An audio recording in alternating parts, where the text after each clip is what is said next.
요한복음 4장 28절부터 35절 말씀입니다. 여자가 물동이를 버려두고 동네로 들어가서 사람들에게 이르되 내가 행한 모든 일을 내게 말한 사람을 와서 보라. 이는 그리스도가 아니냐 하니 그들이 동네에서 나와 예수께로 오더라.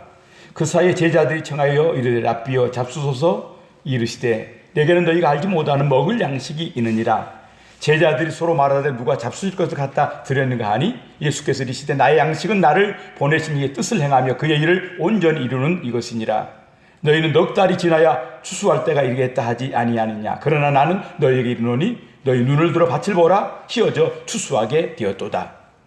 본문의 내용은 예수님을 만난 사마리아 여인이 물동이를 버려두고 동네로 들어가서 29절에서 내가 행한 모든 일을 내게 말한 사람을 와서 보라. 이는 그리스도가 아니냐라고 말합니다. 그 결과 30절에 동네에서 예수께 나오는 자들이 있었습니다.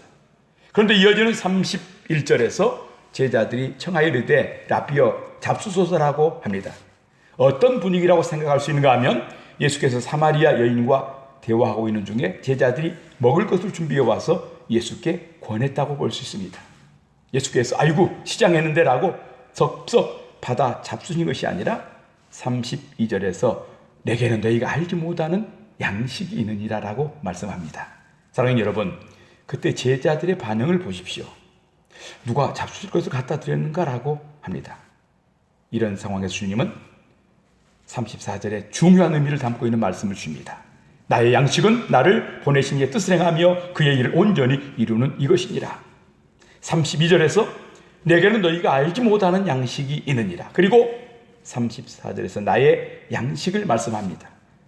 여기서 우리는 예수께서 말씀하고 계신 나의 양식 의미를 분명히 깨달을 수 있는 은혜가 입혀져야 한다고 생각합니다.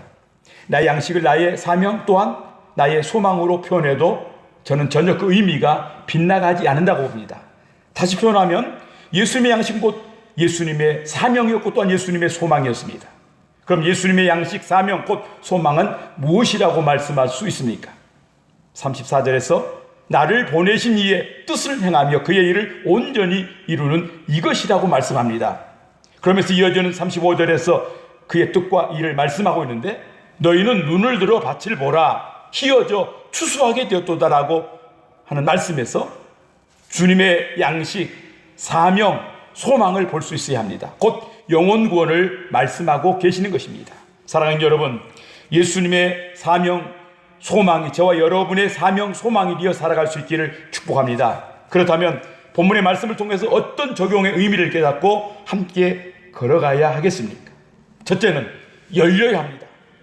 32절과 33절의 분위기를 보십시오. 주님이 내게는 너희가 알지 못하는 양식이 있느니라 라고 말씀하셨을 때에 제자들, 누가 잡수실 것을 갖다 드렸나 보다 엉뚱한 생각, 엉뚱한 말을 하고 있습니다. 영적인 말씀을, 영적인 일을 영적으로 분별하고 이루어가기 위해서는 열려져야 할 것이 열려질 때에 가능합니다. 제자들 주님을 앞에 두고도 주님의 말씀을 듣고 있는데도 열려지지 않았기에 주님의 말씀하신 것과는 전혀 다른 방향에서 자기들의 말을 하고 있는 것입니다. 에베소 1장 17절에 우리 주 예수 그리스도의 하나님 영광의 아버지께서 지혜와 계시의 영을 너희에게 주사 하나님을 알게 하시고라고 말씀하십니다. 하나님께서 주시는 지혜와 계시의 영이 우리에게 임해야 합니다.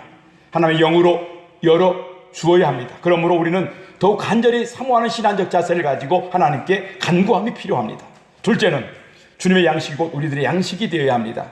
주님의 양식은 주님의 사명이요 소망이요 앞에서도 강조했습니다. 사람은 누구나 소망을 따라 살아갑니다. 그런데 중요한 것은 그 소망이 어떤 소망인가 하는 것입니다.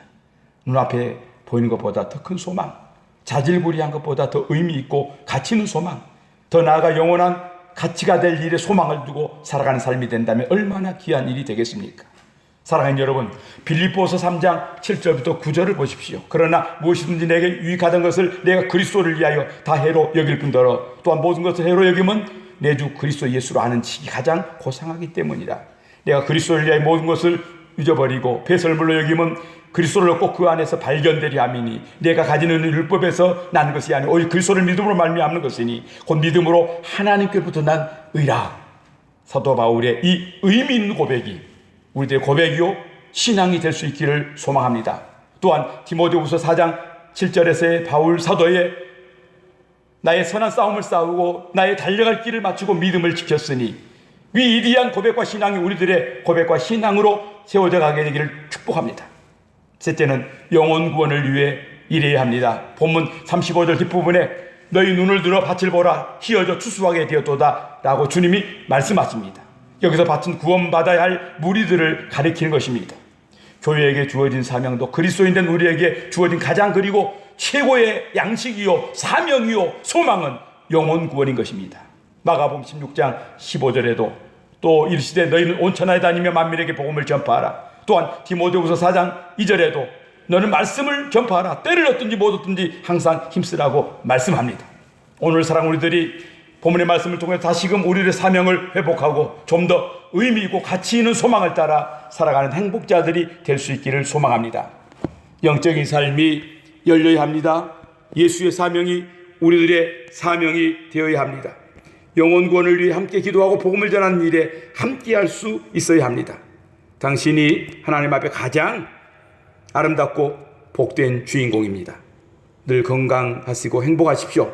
다시 말씀 산책으로 뵙겠습니다.